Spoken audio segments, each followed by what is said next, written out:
हाँ, तो सुबह होते ही साक्षात बजरंगबली के दर्शन हो जाते हैं। लेकिन हमारे फाजिल दोस्त बजरंगबली को देखकर ज़्यादा खुश नहीं होते, तो वो सोचते हैं कब इनके हमारे साथ दीदार होंगे। तो भाई साहब उनको ढूंढने के लिए इधर उधर फिरते हैं, लेकिन हमें क्या, इनको अपने काम करने दो, हमें तो अपना काम करना है। मैं बिना मुंह धोए ही अपनी डेस्क पर बैठ जाता हूँ और कुछ समय तक पढ़ाई करता हूँ।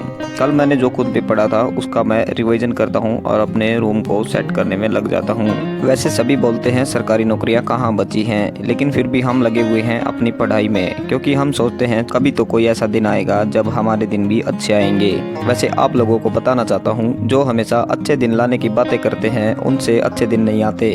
हम तो भगवान पर विश्वास करते हैं, पॉलिटिकल पार्टी को सपोर्ट नहीं करते। इसलिए भगवान पर विश्वास करके हम अपनी पढ़ाई में निरंतर अभ्यास करते रहते हैं। अब हम जा रहे हैं अपने खेत में, क्योंकि मुझे वो अपने खेत में खाना पहुंचा कर आना है। इसलिए हम अपने अंकल के बाइक को लेने के लिए जाते हैं, जहां पर हमारी दादी बैठी होती है और हमें बोलती है चलो भाई, तुम क्या बाइक लेकर जा रहे हो, मुझे भी अपने खेत में घुमा कर लेकर आओ। और हमारे दूसरे फाजिल दोस्त जिनका नाम है ओजी हमें देखकर बहुत खुश होते हैं और हमारा बड़े तहे दिल से स्वागत करते हैं। फिर हम अपने बाइक की को ऑन करते हैं और उसको बाहर निकालते हैं। हमारा बाइक कुछ इस तरह से है, क्योंकि ये आदम बाबा के ज़माने का मोटरसाइकिल है, कावासाकी का बॉक्सर, जो कि बहुत ही पावरफुल मोटरसाइकिल है। आज बहुत ही कम बचे हैं इसमें, तो अब हम अपने खेत के लिए तैयार हो चुके हैं। चलो भाई, आप अपने घोड़े को स्टार्ट करते हैं, हम अपने खेत की तरफ निकल पड़े हैं। तो अभी हम आपसे बात करते हैं कि यूपीएससी एस्पिरेंट की जीवन में किस तरह की कठिनाइयों का सामना करना पड़ता है। साथ ही उसे पढ़ाई भी करनी पड़ती है और कुछ ऐसे पारिवारिक कामों को भी करना पड़ता है जो कि उसके लिए बहुत ही इम्पोर्टेंट हो जाते हैं, क्योंकि आपको अपने परिवार के साथ अपनी पढ़ाई को निरंतर रखना पड़ता है। वैसे तो कहा जाता है कि अगर आप पढ़ाई का बहाना लगाकर आप अपने काम से भी बच सकते हैं, लेकिन एक ऐसी उम्र आती है जिसमें आप अपने बहाने को छोड़कर आप अपनी जिम्मेदारियों को निभाना बहुत ही उचित समझते हैं। इस दौरान आप वो सारी चीज़ें छोड़ देते हैं जो आपको एक गलत रास्ते पर ले जा रही होती है। फिर हम पहुंचते हैं अपने खेत में, जहां हमारे फाजिल दोस्त बहुत सारे इकट्ठे हो जाते हैं और हमसे पूछते हैं कहाँ थे इतने दिन। हम हमारे फाजिल दोस्तों की थोड़ी पेट पूजा कर कर उनकी चाहत को थोड़ा कम करते हैं और हमारे खेतों को थोड़ा निहारते हैं। आप सभी जानते हैं किसान का जीवन किस तरह होता है। जैसा कि आप लोग जानते हैं, अभी गेहूँ निकाल ली गई थी और उसके बाद में कपास की बिजाई शुरू हो गई यहाँ पे, और ये कपास को कुल्लों के हिसाब से बोया जा रहा है। इस तरह से एक एक बीज करके इसके अंदर ऐसे लगा दिया जाता है, जो कि 7 से 8 दिन के अंदर उग जाएगा।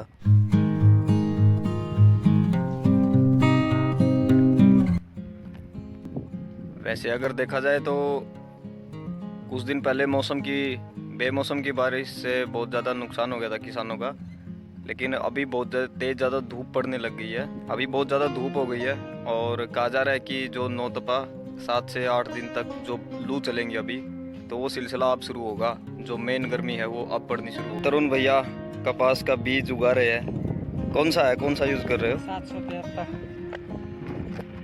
राशि 773 बीज सेकंड अकेले लगा देते हो? हाँ, अकेले लगाते हैं। कितना 3.5 घंटा में 1 किला लगा दिया कल? 3.5 घंटा में 1 किला। फिर इसमें डोल वोल बनाए। आज फिर लगे हैं 9:30 बजे से। सही है, आधा किला लगभग लग गया ना। आधा किला लगे। फाइनली अब हमारे फाजिल दोस्तों को अलविदा कहने का समय आ गया है, तो उनको बाय बोलते हैं और हमारी बॉक्सर बाइक को उठाकर घर की तरफ निकल पड़ते हैं, जहां हम देखते हैं रास्ते में एक ट्यूबवेल। वहां का पानी बहुत ठंडा होता है और एक भाई साहब पी रहे होते हैं, तो मैं भी रुक जाता हूं और पानी पीता हूं। ठंडा ठंडा पानी है।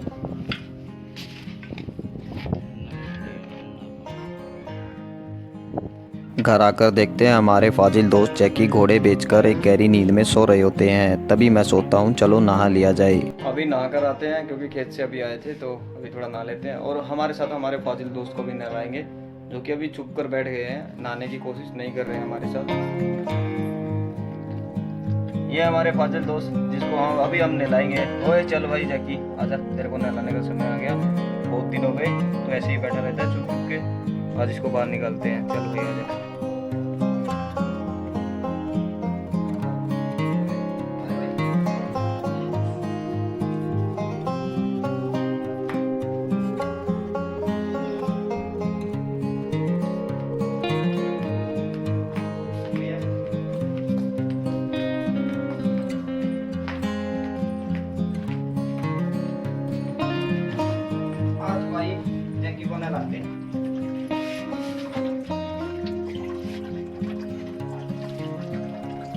रूम तक तो गया है मैं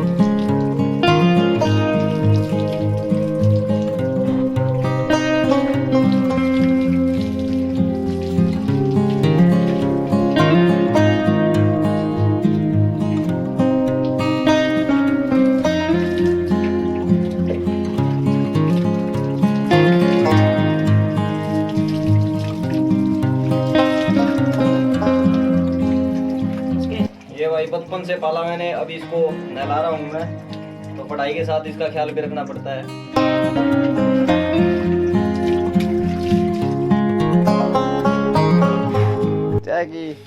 जैकी को अभी हमने नहला दिया, तो ये इसकी आत्मा खुश हो गई भाई। मतलब एक तो मन से खुशी होती है और एक ऐसे बाहर से खुशी दिखाते हैं ना। अभी इसकी आत्मा खुश हो गई। इसको मैंने बहुत अच्छे से नहलाया, 3 से 4 बाल्टियाँ लगी, कोई बात नहीं, लेकिन ये खुश हो गया अभी।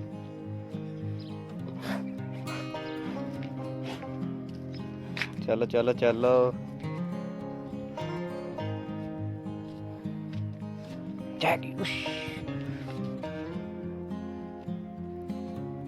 तो भाई रियल लाइफ में ठंडा ठंडा कूल कूल ऐसा होता है, ऐसे फील करता है कोई जानवर या फिर कोई इंसान।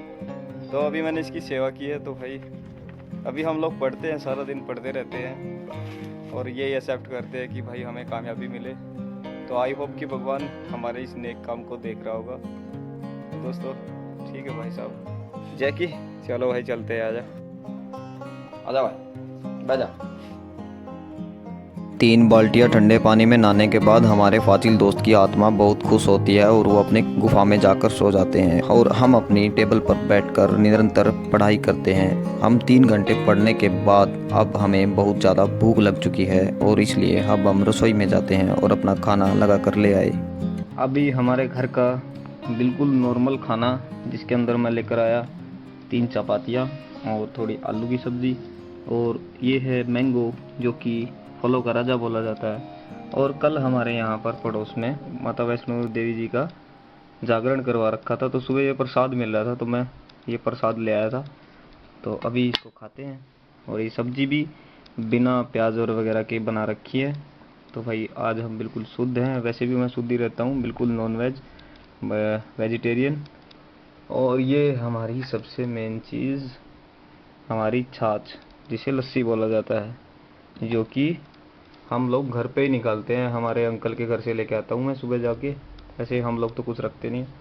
और हमारा स्टडी का कुछ ऐसा चल रहा था कि भाई अभी हमने पढ़े हैं कम से कम 7 से 8 पेज पढ़ लिए मैंने, और अभी आगे का खाना खाने के बाद शुरू करते हैं।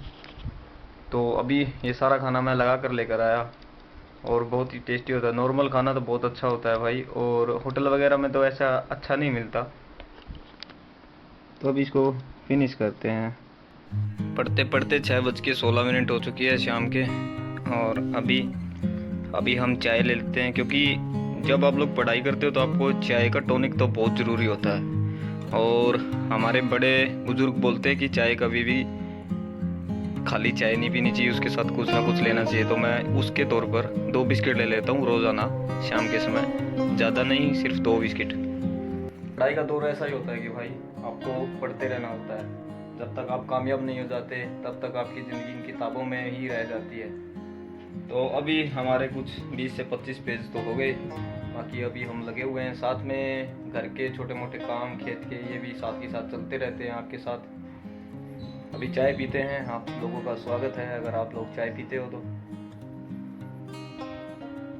फिर भी हम निरंतर अपनी स्टडी पर लगे रहते हैं। वैसे तो कहा जाता है कि पढ़ाई में कितना भी पढ़ो उतना ही कम होता है, लेकिन इस लाइब्रेरी में हजारों लाखों किताबें होती हैं जिनको पढ़ने के बाद भी इंसान को लगता है कि उसने कुछ नहीं पढ़ा। और हम 10 किताबें पढ़ने के बाद कुछ ऐसा महसूस करने लगते हैं कि सारा ब्रह्मा का ज्ञान हमें हो गया है। इसलिए हम निरंतर अभ्यास करते रहते हैं और हालांकि इतने बड़े एग्जाम की तैयारी कर रहे हैं तो हमें बहुत सारा पढ़ना ही होता है। हमें खुद में कभी भी अहंकार नहीं आना चाहिए कि हमने इतना सब कुछ पढ़ लिया है। लेकिन इतना कहना चाहूँगा कि इतने बड़े एग्जाम की तैयारी करते करते एक इंसान कुछ ऐसा बन जाता है कि उसे सारे धर्म, हिस्ट्री, पॉलिटी, साइकोलॉजी, फिलोसफी हर तरह की नॉलेज हो जाती है। मार्केटिंग, ऑनलाइन, मतलब कह सकते हैं कि एक बहुत ही अच्छे मनुष्य का निर्माण हो जाता है। वो किसी भी तरह की हानि और लाभ को समझ सकता है। मैंने इस वीडियो के माध्यम से अपनी दिनचर्या आप लोगों तक प्रस्तुत करने की कोशिश की। अगर मुझसे कोई गलती हुई हो तो उसे माफ़ कर देना और अपने भाई के चैनल को सब्सक्राइब करना, वीडियो को लाइक करना। अभी इस ज़मीन में कपास को बो दिया गया था, लेकिन बेमौसम की बारिश की वजह से सारी ज़मीन मतलब बराबर हो गई, पानी ऊपर से फिर गया तो वो बीज उगे नहीं। तो इसको फिर से दोबारा मेहनत करनी पड़ती है। जैसे हम अपना यूपीएससी का एग्ज़ाम देते हैं उसी तरह से मेहनत पे मेहनत। तो भाई जीवन का दस्तूर ऐसा है